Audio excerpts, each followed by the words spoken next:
4 PM news network में दोस्तों आपका स्वागत है। मैं हूं आपके साथ राशिद ज़हीर। राहुल गांधी की प्रधानमंत्री के घर पर आमने सामने एक ऐसे मुद्दे पर मशवरा नहीं टक्कर होने वाली है कि जिस मुद्दे को देश का नहीं अंतर्राष्ट्रीय मुद्दा, अंतर्राष्ट्रीय मीडिया उसको मुद्दा बनाने वाली है। क्यों बनाने वाली है? क्योंकि राहुल गांधी अपोजिशन लीडर होने के बाद कांग्रेस आई के भी सर्वे सर्वा है, उनका अपोज या उनकी स्वीकृति मायने बनती है। अधीर रंजन चौधरी पिछली बार जब प्रधानमंत्री के साथ बैठे तो 2 दिन पहले, 1 दिन पहले गालिबन एक लिस्ट दे दी गई 200-250 नामों की और कह दिया गया साहब चुन लीजिए चुनाव आयुक्त। अब इतने कम समय में कौन से बंदे को चुना जा सकता था? अब यह जिम्मेदारी राहुल गांधी की है। प्रधानमंत्री के घर पर बैठकर कहा जा रहा है कि वो कानून मंत्री जो है, वो मेघराज क्या नाम उनका, राजस्थान से आते हैं, या तो वो होंगे या फिर अमित शाह होंगे। मोदी जी, अमित शाह और राहुल गांधी प्रधानमंत्री के घर पर होंगे और इस बारे में बात चलेगी कि देश के लोकतंत्र की जिम्मेदारी को संभालने वाला चुनाव आयुक्त कौन हो। आप ये जानते हैं कि पिछले दिनों मोदी जी की सरकार ने इसमें से CGI को निकाल करके अपना एक केंद्रीय मंत्री डाल दिया था। यानी कि 3 लोगों की जिम्मेदारी हो गई थी चुनने की। पहले थी प्रधानमंत्री, चीफ जस्टिस ऑफ इंडिया और अपोजिशन का लीडर। 3 लोग हो जाते थे। एक शायद इसके अंदर कानून मंत्री था, लेकिन मोदी जी की नई व्यवस्था के मुताबिक इसमें प्रधानमंत्री जी खुद, CGI को बाहर, यहां पर उन्होंने अपना एक अधीनस्थ, उसमें चाहे अमित शाह हो या कानून मंत्री हो, एक केंद्रीय मंत्री रख दिया है और अपोजिशन के लीडर को रखने की मजबूरी है, वरना उसको भी हटा दिया जाता।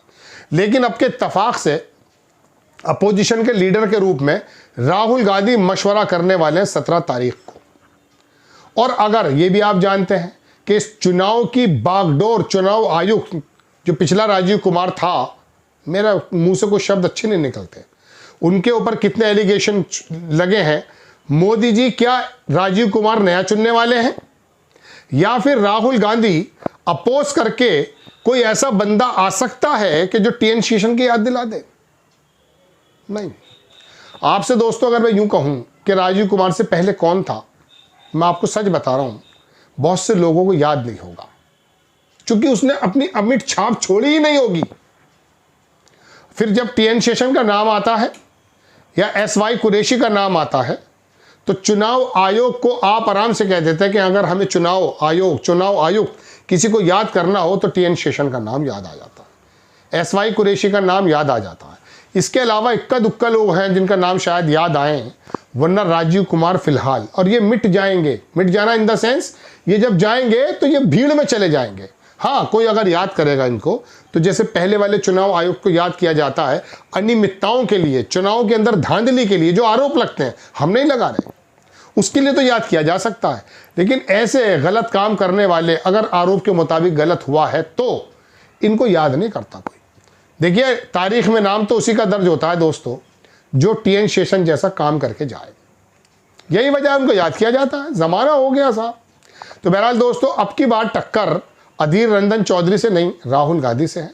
और ये भी बात आप तय मान लीजिए कि 3 में से 2 कहाँ जाने हैं। प्रधानमंत्री जी अपना ही बंदा चुनने वाले हैं। नाम भी आ गया गालिबन, वो राम जी की जो कमेटी बनी थी अयोध्या मंदिर की, उसका एक बंदा है, उसका नाम आने वाला है। तो दोस्तों बात यह है कि राहुल गांधी का अपोज होने के बावजूद मोदी जी चुनेंगे तो वही बंदा जो इनके लिए आसानी पैदा कर दे या जो इनकी हाँ में हाँ मिलाए, ऐसा लोगों का कहना है। लेकिन दोस्तों बात यह है कि राहुल गांधी का अपोज क्या आप ये समझते हैं कि बहुत आसानी से खत्म हो जाएगा? नहीं। इस बार देश का मीडिया जो गोदी मीडिया चाटुकारिता की हद में है, उसको तो जिक्र छोड़ दीजिए, लेकिन हम जैसे छोटे मोटे पत्रकार बैठ करके आपको राहुल गांधी का पक्ष जरूर रखेंगे। अंतर्राष्ट्रीय मीडिया राहुल गांधी को जिस प्रकार से प्रेजेंट करती है, तो कभी कभी तो यह होता है कि नोएडा में बैठे हुए बागड़ बिल्ले वो भी मजबूर हो जाते हैं कि फॉक्स ने क्या छापा है, टाइम्स ने क्या छापा है, इनकी वाशिंगटन पोस्ट ने क्या छापा है, इनकी मजबूरी हो जाती है। अभी एक खबर बताता हूं मैं आपको। चाइना के ऊपर ट्रंप बोल गया था। अब ट्रंप की आदत है बोलने की। पिछली बार बोला जहन्नुम बना दूंगा 12 बजे शनिवार को, अगर सारे यरगमाली यानी कि सारे प्राइजनर्स नहीं छोड़े गए, एब्डक्टीज नहीं छोड़े गए, नहीं छोड़े हमास ने, चुप बैठा है। तो ये इनकी बात और गधे की लात मुझे तो कोई नज़र आती नहीं है। लेकिन मैं आपको बता दूं कि उसके बावजूद चीन के ऊपर बोल गया था वो, कि चीन और भारत के बीच में मैं मध्यस्थता कर सकता हूं। इसको आपको गोदी मीडिया ने बताया कि ये चीन के मसले में भी बोल रहा है। लेकिन देश का बाहर जब मीडिया ने छापा तो यहाँ द हिंदू और एक दो बड़े अखबार और हैं, वो अच्छी पत्रकारिता करते हैं, उनको छापना पड़ा है। मैं अर्ज ये कर रहा हूं दोस्तों कि राहुल गांधी का जो डिसेंट है, राहुल गांधी का जो अपोज है, जब वो आएगा तो उसे अंतर्राष्ट्रीय मीडिया अपनी सुर्खी बनाएगा और मोदी जी को घेरेगा, केंद्र सरकार बीजेपी की सरकार को घेरेगा और बताएगा कि अपोजिशन लीडर के अपोज होने के बावजूद भी ये अपनी मर्जी का कोई गुड्डा बैठा रहे हैं या फिर कोई इंसान बैठा रहे हैं जिसका जमीर जागा हुआ हो, जो चुनाव आयोग की जो धस्ती हुई, जो पूरी की पूरी पर्सनैलिटी है, उसकी जो इमेज है, जो उसे बर्बाद कर दिया राजीव कुमार ने। ये दुनिया कहती है, मैं नहीं कह रहा हूं, और मैं भी कह दूंगा तो जेल थोड़ी डालेगा राजीव कुमार भाई।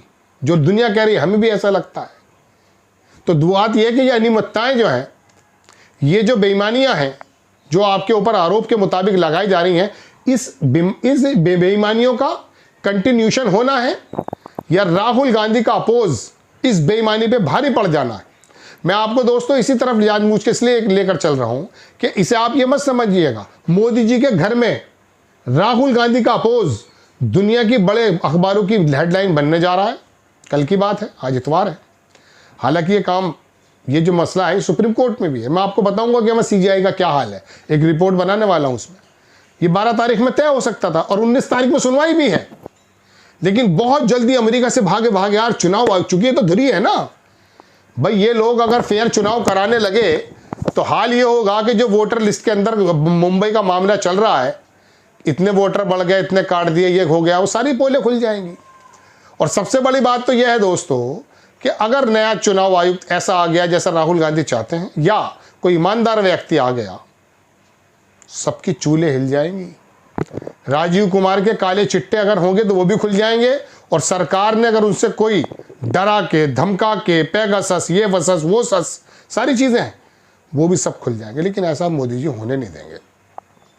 भारत के अंदर जिस प्रकार के सीजीआई आए हैं उनके भी हाल आपने देखे हैं।